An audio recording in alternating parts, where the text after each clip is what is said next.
Hey everyone, welcome to Taking the Pulse, a healthcare and life sciences video podcast.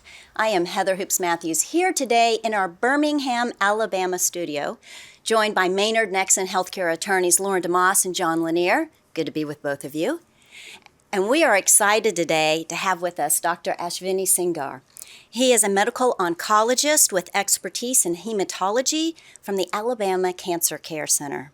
Dr. Sengar, thank you for joining us, and I'd love for you to start by talking a little bit about Alabama Cancer Care, how it got started, its growth, your vision for the future. Well, thanks for having me, first of all. So, Alabama Cancer Care is a network of cancer centers across the state of Alabama. We serve primarily rural Alabama, and this was started way before my entry into the company about 25 years ago. And we have cancer centers in towns that a lot of the times people don't even know exist, starting from Winfield to Jasper to Demopolis to Selma. Then we have Tuscaloosa, and we have Montgomery, Sylacauga, Anniston, Gadsden, Fort Payne. And so try to give care to the patients closer to the home, so they don't have to travel outside. Radiation especially, and even some of the chemotherapy protocols, they're so involved that for folks to travel 80 miles, 50 miles, 100 miles each way becomes unsustainable. So we're just fortunate and blessed to be able to take care of the patients locally. The company has gradually grown over the years to the point that we are trying to bring in a lot of newer talent. We just replaced all of our linear accelerators across all the sites, radiation machines. Technology-wise, we're trying to go forward and just trying to do the best we can in rural communities, which is standard of care and still very close for the patients, close to home. Thank you again for being here. It's my understanding that cancer rates are typically higher in rural areas than they are in urban areas.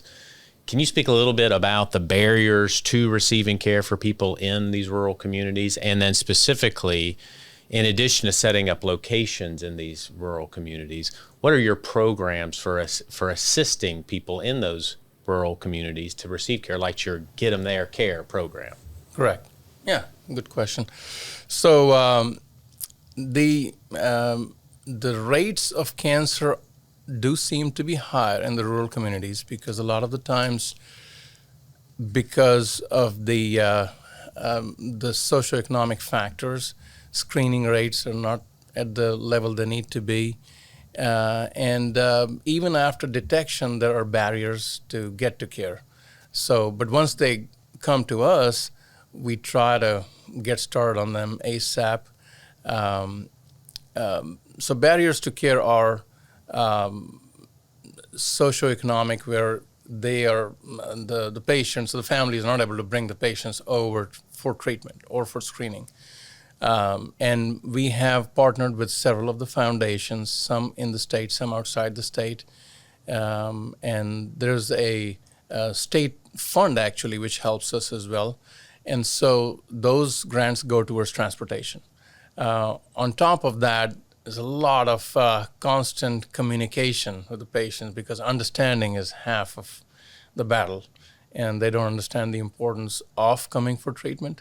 So that's another thing we do.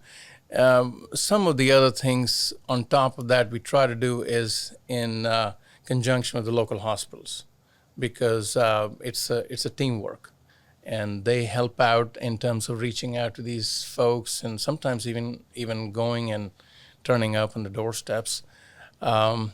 So it works out, not perfect, but it works out. You know, Dr. Sengar, I'm sure you've seen the recent report that says cancer diagnoses are on the rise. Deaths are down, but the diagnosis of cancer is on the rise, especially for young women. What kind of education or outreach do you do in terms of informing people of good lifestyle choices or preventative things they can do before they even get to a cancer diagnosis? Yes, so healthy living, which is kind of very vague and generic, goes a long ways, but some common sense things, we all would like to strive for. No smoking, minimize or no alcohol. On weekends, I myself am guilty of doing that sometimes, but and just taking care of your weight. A generally healthy lifestyle goes a long way, and we all know that even towards prevention of cancer. A lot of fiber in the diet, not a lot of red meat in diet, just some generally healthy tips which a lot of us have seen on the internet circulating around. Now, the screening, there are some, screening tests which have been pretty much enshrined in our books and recommendations for the longest. And I try to emphasize to my friends and families and the communities around that you should all try to get screening as much as possible. Whether it's for prostate, starts over the age of 45 or 50, depending on the circumstances. It's just a blood test. It used to be a rectal exam before, but it's still there in the books, but it's not mandatory. The colonoscopies over the age of, again, 40 to 50, depending on your circumstances. Mammograms starting at the age of 40 at least. Pap smears for ladies. There's and if you have a family history of any cancer, then all of these things need to be even heightened in terms of your visits to your primary care doc, in terms of do you need any genetic tests on you, stuff like that. Yeah, and those screening guidelines change. It's, in terms of the ages they tell you to go do it. So I find it helpful to keep up with that. And primary care doctor can help folks keep up with it, knowing their kind of history and you need to go get screened at X age for this. It's hard for an individual to keep up with that themselves. Absolutely. And folks don't realize the importance of primary care docs. Very important. Yes. One thing we hear a lot about in the news in healthcare is the impact of AI on healthcare, and even specifically oncology. Is there any movement in that space for AI or other technology, and how would you see that developing going to the future for caring for patients?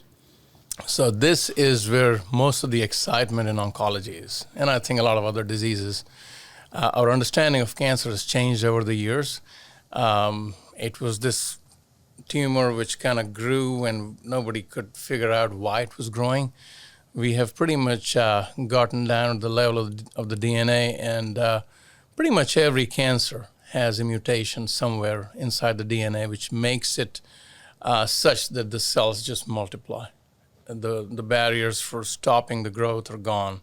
So basically, it's identification of what the mutation is in that cancer type, and a big part of that test is called the genomic testing. There are several names for that, but and so based off of that, now you can do a customized cancer care. You find a mutation, and as we speak, we are developing targets for most of these mutations.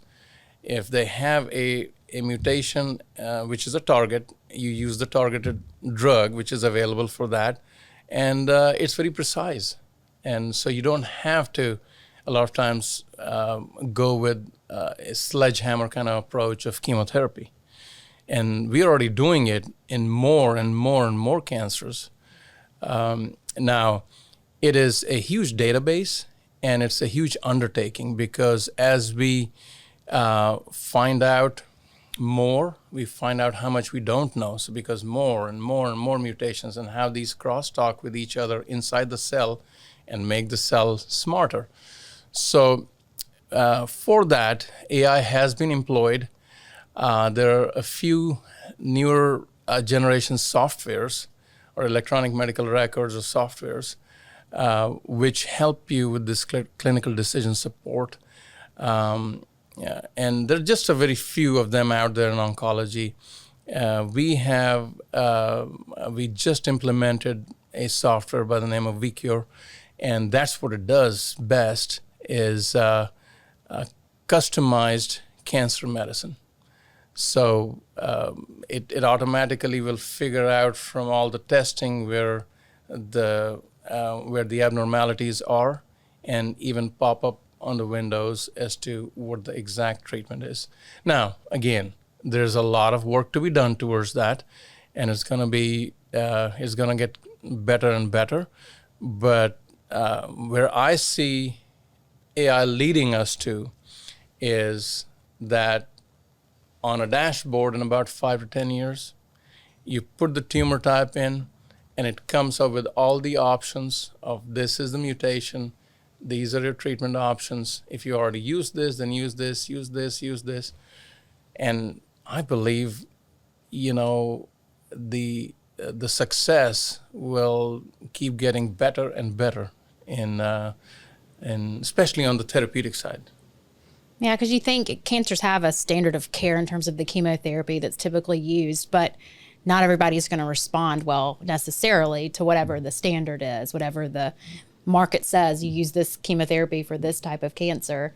This will enable physicians to be able to look at the full person, all the cell differences, and really be more precise with how they treat it. Yeah, we call it precision oncology.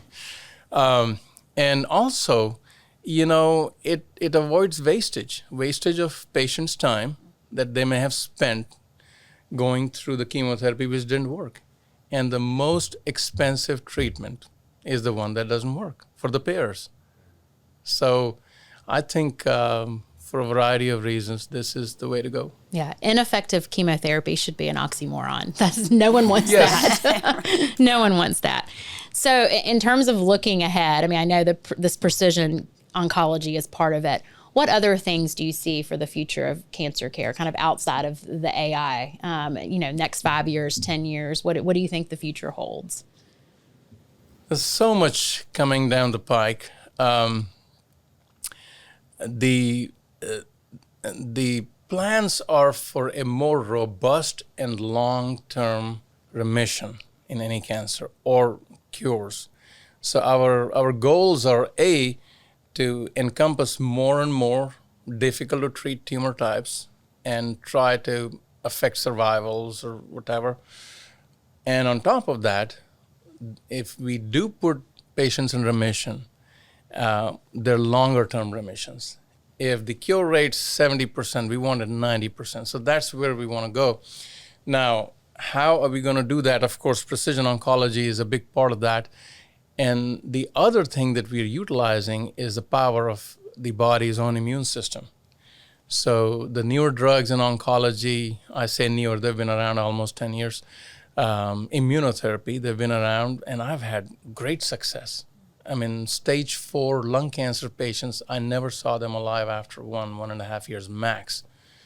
My personal cohort of patients, because then I have a special attachment to those because they've lived so long. I have 7 patients who are 5+ years out who are widely metastatic in just my personal practice, which is a small part of our network. So that's exciting. Immunotherapy is a big part. Again, harnessing the power of the immune system in killing the cancer cells, meaning the patient's own immune cells go and just start chewing up the cancer cells.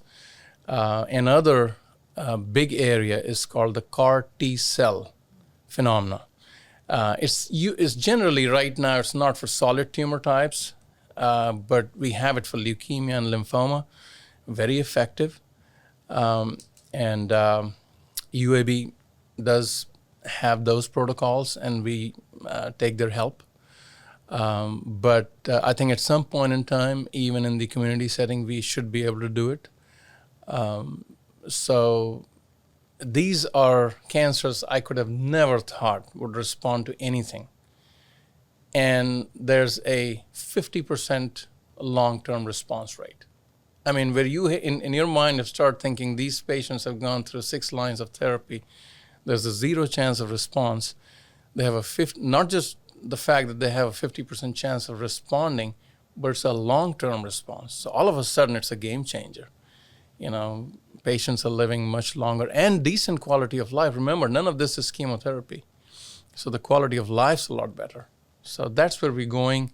Hopefully more and more things start. And radiation's getting better. Surgical techniques are getting better. So diagnostics are getting better. We can pick up what we call minimal residual disease and act on it. So several things.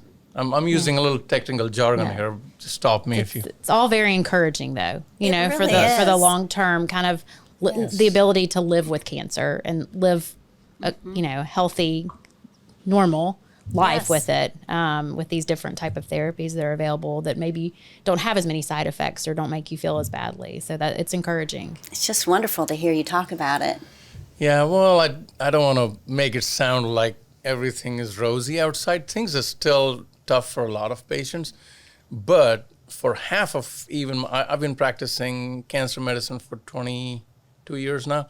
Even for me, half of my patients would not have had the quality or the quantity of life when I graduated from fellowship that they have now. That's a big number. That is a big shift. So, Well, Dr. Sengar, thank you for your dedication, you and the team at Alabama Cancer Care, for your dedication to underserved rural areas.